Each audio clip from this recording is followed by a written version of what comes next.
So I want to share how and why I come to New Zealand. One of the reasons why I come to New Zealand is to escape Malaysia because I am a gay man where being gay would be impossible in a Muslim country.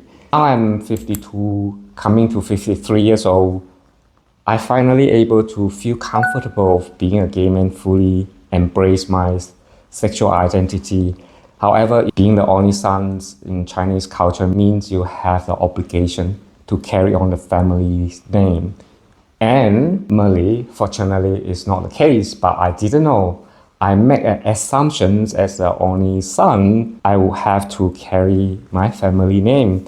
It's not until the first year as an adult international student, I decided to tell my family I'm gay. The things that I learned from it is it's not that they can't accept my sexual orientation, it's because they do not know exactly what that means.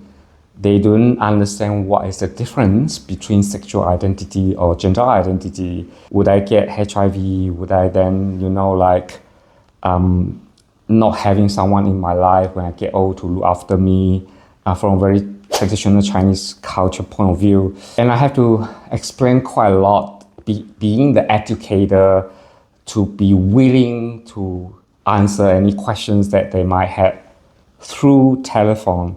And my mom, she loved me, and then I also able to just reassure that they never worry about whether they will have grandchildren from me to carry on the family name. From what they have seen from the media, would I become still people who being portrayed negatively having HIV? And so I was really lucky to be able to have a talk with them and unpack that. And other things, I think the most interesting thing is when I told my father about I'm gay, my father asked me, oh, have you ever been with a woman? I say, no, I never been with a woman because that is how sure I know I'm gay. I'm not even interested. And then he say, why don't you try it? You might enjoy it. I told my father straight away. I say, Dad, have you sucked a cock before? He say, what? I say, yeah, have you tried it? Probably you will enjoy it too. And then he start laughing. But my point is, that is how sure I know I'm gay. Just like how sure he know he wouldn't go and do that.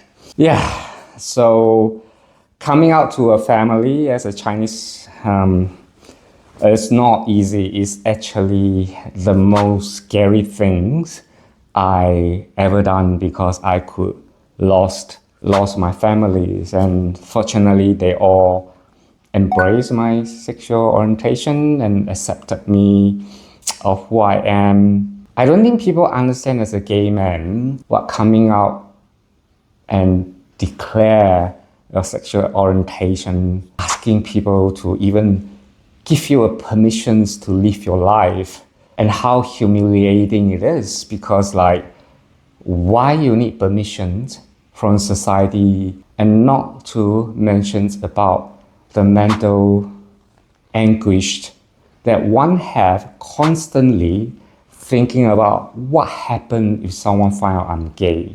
Teenager life, adulthood, until I was over 28. It's the sense of, I can never truly and fully be myself. And what if? And so I always have that sense of I am less of other human. And that can be so damaging when you're constantly having that self-doubt about how other people is going to perceive me. And as a matter of fact, I'm an amazing human being. I'm a good person. So remember, when we believe for some reason as a human species that we have the right to give them permissions how they live their life, we all have to really have a look at ourselves. Who do we think we are better than our fellow human beings that they need a permissions from us to live their life? Love is love, and so embrace people that who